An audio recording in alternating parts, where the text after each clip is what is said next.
நீ பனைனா இப்படி என்ன நினைக்கிற? எப்படி இந்த பனையை முதல்ல பாரு. தென்னைனா பராமரிக்கணும், அதுக்கு உரம் போடணும், தண்ணி விட்டுட்டே இருக்கணும், அதை பராமரித்து பண்ணணும், அதுக்கு நிறைய செலவு பண்ணணும். ஆனால் பனை அப்படி கிடையாது. கருக்க மட்டும் கழிச்சு விடணும், மட்டையை மட்டும் கழிச்சு விடணும், அவ்வளவுதான்.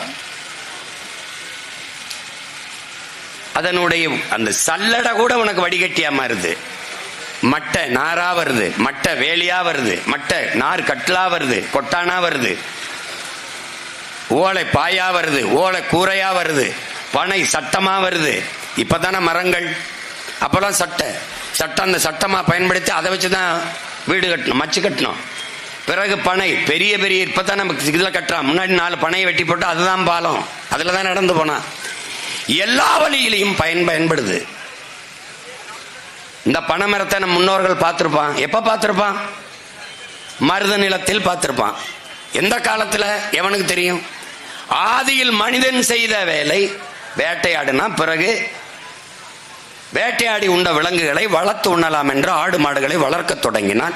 பிறகு 3வது நிலமான மருத நிலத்தில் வேளாண்மை செய்ய தொடங்கினான். அப்போது தொடங்கியது ஆடு மாடு வளர்த்தல், வேளாண்மை செய்தல், பனை, கல், பதநீர், இதெல்லாம் அப்போதே நெசவு எல்லாம் அங்கேயே தொடங்கிட்டது. இது அறிவார்ந்த என் தம்பி தங்குகள் சிந்திச்சு பார்க்கணும். இந்த பனையை பார்த்தவுடன் இந்த பனையில் ஏறி இந்த பாலையை பெருக்க விடாமல் நசுக்கி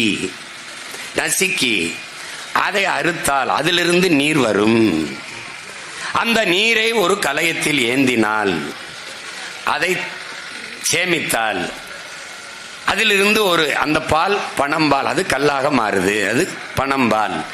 அதிலே கொஞ்சம் சுண்ணாம்பு கலந்தால் அது இனிக்கிற கருப்பட்டியாக மாறுது, வெல்லமாக மாறுது. இதை கண்டுபிடித்தது எவ்வளவு பெரிய அறிவியல் என்பது நீ யோசிச்சு பார்க்கணும்.